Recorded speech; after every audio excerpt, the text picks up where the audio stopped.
നമസ്കാരം. ചാനൽ 91 ന്യൂസിലേക്ക് സ്വാഗതം. അങ്ങനെ അതും സംഭവിക്കാൻ പോകുന്നു.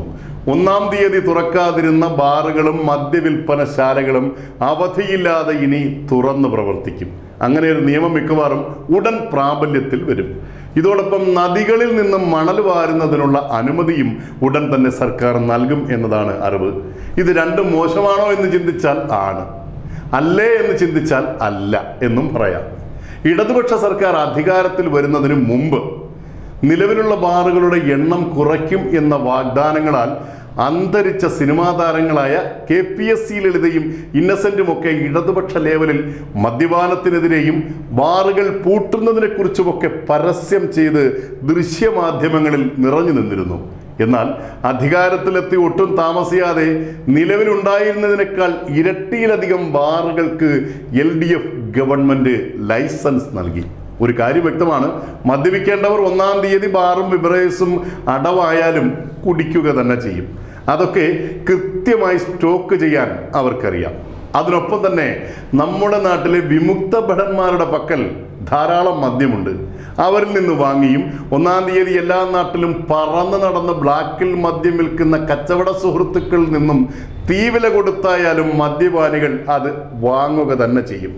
അങ്ങനെ അനധികൃതമായി ചെലവാകുന്ന മദ്യത്തിൽ നിന്നും 1 രൂപയുടെ വരുമാനം പോലും സർക്കാരിന് ലഭ്യമാകുന്നില്ല. അപ്പോൾ പിന്നെ 1-ാം തീയതിയും തുറന്നിരിക്കട്ടെ കേരളത്തിലെ പ്രധാന സാമ്പത്തിക സ്രോതസ്സിൻ്റെ ഉറവിടം.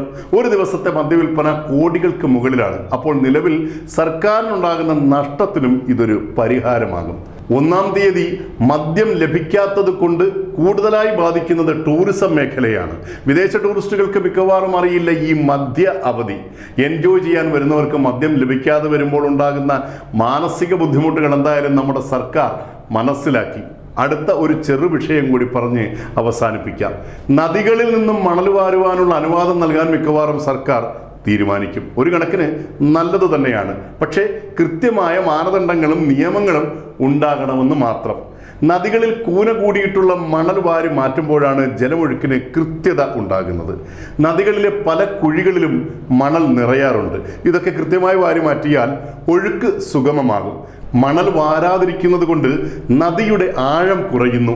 ഇത് വേഗത്തിൽ നദികളിൽ വെള്ളം നിറഞ്ഞ് കരകവിയുകയും അതുമൂലം വെള്ളപ്പൊക്കങ്ങൾക്ക് കാരണമാവുകയും ചെയ്യുന്നുണ്ട്. ഈ മണൽ വിൽപ്പന സർക്കാരിന് വലിയ ഒരു വരുമാന മാർഗം കൂടിയാണ്. പൊന്നും വിലയാണ് പ്രകൃതിദത്ത മണലിന്. നല്ല ലേലത്തുകയിൽ മണൽ വാരലിന് കരാറുകൾ കൊടുത്തുറപ്പിച്ച് മണൽ വാരുമ്പോൾ അത് ഗവൺമെന്റ് നിർദ്ദേശങ്ങൾക്ക് അനുസരിച്ചാണോ എന്ന് നേരിട്ട് പരിശോധിക്കാൻ സർക്കാർ ജീവനക്കാരെ നിയമിച്ച് മണൽ വാരുന്ന അളവും ഇടങ്ങളും കൃത്യമായി നിർദ്ദേശം നൽകിയാൽ നദികളിൽ കുന്നുകൂടി കിടക്കുന്ന മണൽ വാരിമാറ്റി നീരൊഴുക്ക് സുഗമമാക്കി മണൽ വിൽപ്പനയിലൂടെ സർക്കാരിന് ധാരാളം പണം ലഭിക്കുവാനുള്ള മാർഗമായി അത് മാറും.